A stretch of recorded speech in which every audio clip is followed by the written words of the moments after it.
Hi guys, welcome back to my channel. Kelvin here. So with the world opening up, you can finally travel again. And when we travel, we will bring a ton of cold hard cash. But hold up, there are a few problems with doing so. What if we suddenly lose the money? How? Eat air, drink rainwater the whole trip ah? Or what if we exchange the money at a bad rate? Immediately lose money lor? But luckily, we are living in the 21st century, where we have something called multi-currency account. While traveling, all we need to do is just use a card to pay or withdraw money whenever we need. So that's super convenient. Welcome to the future. So in this video, I will review and compare all the multi-currency accounts so that you know which you should get for your next trip. But before I start, I would greatly appreciate it if you can help to tap the like button. In return, I will show you a porcupine scratching its butt. Alright, let's start right now. First, Revolut. Revolut's most basic function is top up money, exchange to the currency that you want, then pay with the card. Besides that, you can also use the card to withdraw money at overseas ATMs. Take note, it's overseas ATMs. You won't be able to withdraw money with the card in Singapore, yeah? You can also use Revolut to send money to another bank account, whether it's locally or overseas. One more bonus feature, virtual cards. So you know how credit card infos are getting leaked all the time? With Revolut, you can create free virtual cards for one-time use. Then after paying, you can immediately delete the card. Your card won't get leaked if there's no card. So that's nice. Revolut supports 28 currencies like Hong Kong dollars, Japan yen, HKD, USD. One more feature about Revolut, different plans. By default, Revolut is free to use. However, if you think you need additional insurance or priority customer support, you can upgrade to the premium plan at $10 per month or upgrade to metal plan for additional 1% cashback. Next, let's talk about the fees. I will just focus on standard plan since that's what most of us will be using.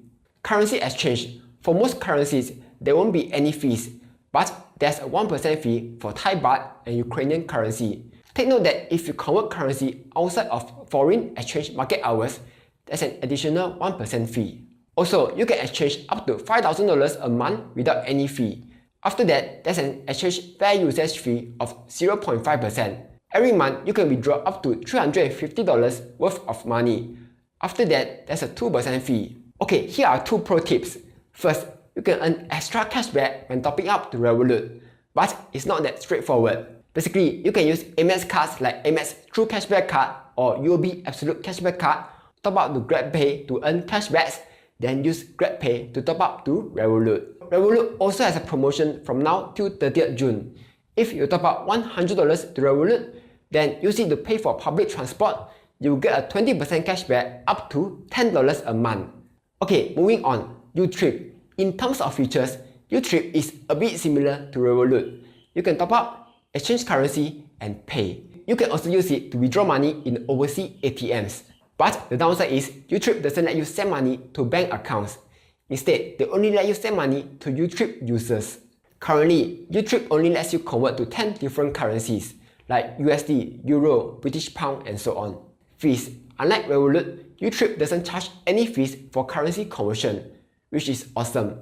If you top up using a Visa credit card, there's a 1.5% service fee. And every time you withdraw money through an ATM, there's a $5 fee. Also, from what I understand, you won't be able to top up Utrip using GrabPay. The easiest way to top up is just by using a MasterCard or Paylah, which won't give you any cashbacks. So what is Utrip good for? In terms of functionality, Utrip has lesser features when compared to Revolut, but they don't charge any fees no matter how much money you are converting. So if you were to exchange a large amount of money, you can consider using Utrip. Third, Wise. Previously, they were called TransferWise, but they renamed themselves to just Wise. Okay, Wise is a little different from Utrip and Revolut. You can sort of think Wise like a normal bank because they give you bank account details so that you can send and receive money just like a bank. And of course, Wise lets you top up, convert currency, and spend with the card or withdraw money from overseas ATMs. They currently support 53 currencies, including Malaysian Ringgit. Okay, let's talk about the fees. If you want the card, you have to pay a $10 fee.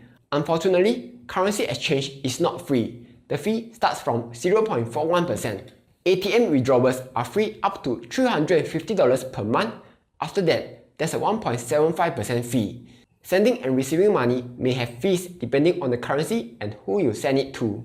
So as you might imagine, because there's currency conversion fees, Wise is not that suitable for overseas travels, but rather they're better used for sending and receiving foreign currency. Next, Instagram Amaze card.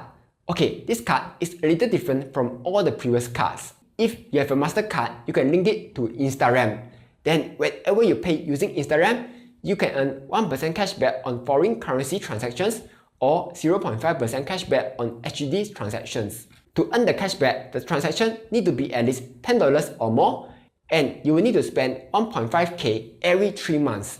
So you can think of Instagram Amaze card like wearing additional equipment for your MasterCard so that you can earn extra cashback. Recently, they also announced that you can withdraw foreign currencies from overseas ATMs. Instagram lets you convert currency for sending to another person. Currently, they support about 50 plus currencies from countries like France, Malaysia, and Sweden. Moving on to fees. Instagram charges anywhere between 0.25% and 1% in fees when you convert and send money. For foreign currency transactions, there's no fee. Okay, here's what I think. The MS card is good if you're using MasterCard and want to earn additional cashbacks. It's much more convenient to use because you don't have to purposely go and top up just to use the card. But this also means that you cannot see what's the forex rate when you are paying for overseas transactions. So you have to trust that the rates are good, yeah? Next card, BigPay. In terms of features, BigPay is a bit similar to Instagram Amaze. All you need to do is top up the card, then spend overseas immediately without converting money. They also support overseas ATM withdrawals and sending money to bank accounts. Besides that, BigPay also has something extra, the Big Points reward system.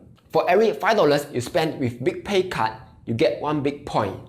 This big point can then be used to redeem stuff like Asia flights, meals, and insurance. But there's one downside. You can only spend at most $300 a day with PayWave payments, which is very little if you are traveling. For overseas remittance, BigPay supports about 10 plus currencies. But you will notice many of the usual popular currencies are not available. Instead, they are mostly currencies from Asian countries like China, India, Indonesia, and Malaysia. For fees, there's no fee for using the card. But for ATM withdrawals, the fee is RM10 or 2% per withdrawal, whichever is higher. If you want to send money overseas, the fee will depend on which country that you are sending to. Okay, here's what I think. Even though they are named Big Pay, they don't let you pay big, because there's a $300 daily limit for PayWave payments. So this card is not that good for overseas spends, but I find that it's good for sending money back to Malaysia due to its good exchange rate and low remittance fees. Okay, let's do a quick comparison. First up, exchange rates. All of the rates are very similar except for Wise, because there's a currency conversion fee. So this means that Wise is not really suitable for travel spending use. Next, what each card is good for. For Revolut, Utrip, and Instagram Amaze, they are good for overseas spends and ATM withdrawals. On top of that, Revolut and Instagram also lets you send money to bank accounts. So that's nice. For Wise, they are more suited for sending and receiving money. Finally, for BigPay, I feel that they are best used for sending money to Malaysia. I won't be explaining pros and cons because I've already explained them just now. So you can just take a look if you want. So that was a quick comparison of the multi-currency accounts. Hopefully, you find them useful. As usual, if you want to sign up, you can just sign up with my link down below and receive sign-up rewards. Anyway, that's all for today. Like, share, and subscribe as I'll be posting new videos every Monday, Wednesday, and Friday.